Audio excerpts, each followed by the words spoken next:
নমস্কার, আপনারা দেখছেন সময় কলকাতা। এই মুহূর্তে টলি হলি বলি নিয়ে রয়েছে আমি সৈকত। প্রথমেই চোখ রাখবো বলিউডের দিকে।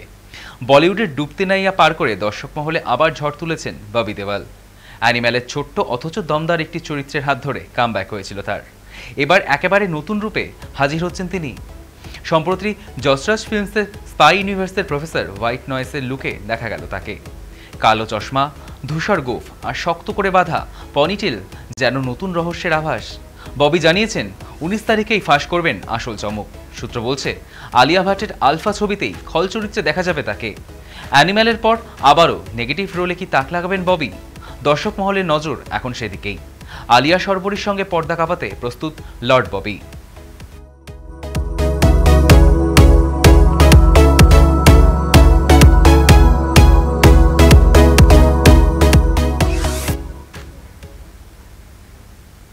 সমসাময়িক ঘটনা আর রাজনীতিকে রসিকতার ছলে গানে তুলে ধরে জনপ্রিয়তা পেয়েছে ব্যান্ড হুলিগাইজম।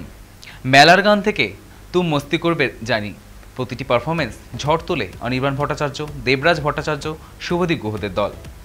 কিন্তু হঠাৎই ধাক্কা, 1 নভেম্বরের ইউনিটি কনসার্ট থেকে বাদ পড়েছেন হুলিগাইজম। সোশ্যাল মিডিয়ায় নিজেরাই জানায় অজ্ঞাত কারণে বাদ। সঙ্গে ইঙ্গিতপূর্ণ পোস্টে দেখা যায় পুতুল নাচে সুতোর টানে হাতের অঙ্গিভঙ্গির মতো চিত্র। রাজনৈতিক অঙ্গুলি হেননের কারণ উড়িয়ে দিয়ে তারা জানান পশ্চিমবঙ্গ সাংস্কৃতিকভাবে উদার, তবে আয়োজকদের দাবি প্রশাসনিক অনুমতির জটিলতায় এই সিদ্ধান্ত।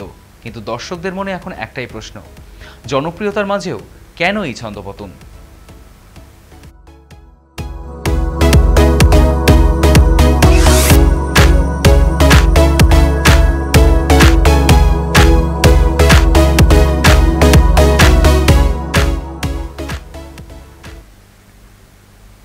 দাবাং পরিচালক অভিনব কাশ্যপের একের পর এক কটাক্ষের পর অবশেষে মুখ খুললেন সালমান খান। বিগ বস 19-এর মঞ্চেই নাম না করে পাল্টা জবাব দিলেন তিনি। কমেডিয়ান রবি গুপ্তার সঙ্গে কথা প্রসঙ্গে অভিনবকে খোঁচা দিয়ে সালমান বলেন, কাজ পেয়েছেন কি? তার মতে পরিচালক কাজ না পেয়ে ক্ষোভ উগরে দিচ্ছে। এখানেই থেমে থাকেননি ভাইজান, বলেন সবাইকে খারাপ বললে কে আপনার সঙ্গে কাজ করবে?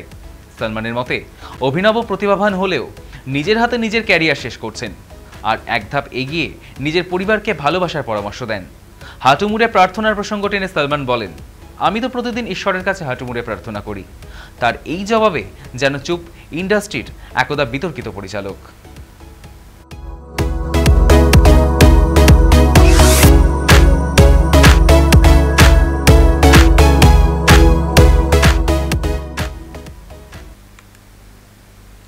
সাম্প্রতিক ঘটনাগুলোর ওপর নজর দিলে যা মনে হয়, কোল্ড প্লে কনসার্ট যেন সত্য উদ্ঘাটনের মঞ্চ থেকে হয়ে উঠেছে। বলিউডের নিত্য নতুন প্রেমের গুঞ্জন তো অহরহ শোনা যায়। সেই লিস্টে ছিল সাইয়ারা ছবির জুটি অহন পান্ডে এবং অনিত পাড্ডা। এবার রিলের বাইরে গিয়ে তারা রিয়েল লাইফেও নাকি রোমান্স জমিয়েছেন, এমনটাই বলছে নেট দুনিয়া। কোল্ড প্লে কনসার্টে একই সঙ্গে উল্লাসে মেতেছিলেন দুজন। অহনের পোস্টেই ধরা পড়েছে সেই বিশেষ মুহূর্ত। কখনো ক্রিস মার্টিনের গানে গলা মেলানো, আবার কখনো রিস্ট ব্যাট হাতে উচ্ছ্বাস, সবেতেই ফুটে উঠেছে তাদের কেমিস্ট্রি। অনুরাগীরা বলছেন রিলের প্রেম এবার রিয়েলেও।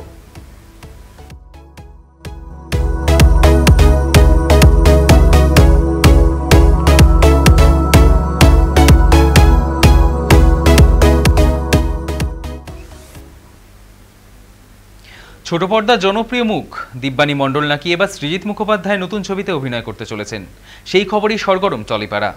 শোনা যাচ্ছে ফুলকি ধারাবাহিক গল্প হলেও নাকি আসছে বড় পরিবর্তন। তবে পরিচালক রাজেন্দ্র প্রসাদ দাস জানান এখনো পর্যন্ত তিনি কোনো বিশেষ খবর পাননি। দিব্যানীও মুখে কুলু পেটেছেন। তবে ইন্ডাস্ট্রির অলিতে গলিতে কান পাতলে শোনা যাচ্ছে নতুন চরিত্রের জন্য প্রস্তুত একবারে তিনি। পরিচালক সঙ্গে নিয়মিত আলোচনা, চিত্রনাট্য পড়া সবই নাকি চলছে গোপনে। টেলিভিশনের ফুলকি এবার সত্যি কি বড় পর্দায় পা রাখবেন? প্রশ্নের উত্তর দেবে সময়।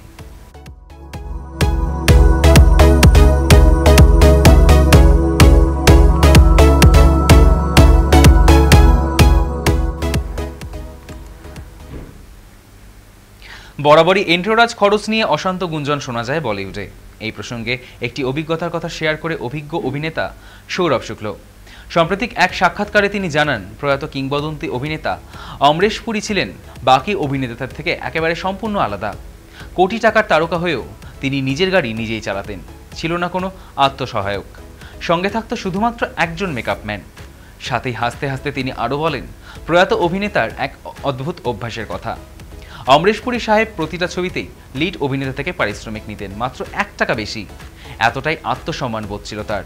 সৌরভের বক্তব্যে তার সরলতা, পেশাদারিত্ব আর শৃঙ্খলা আজকের প্রজন্মের কাছে শিক্ষণীয়।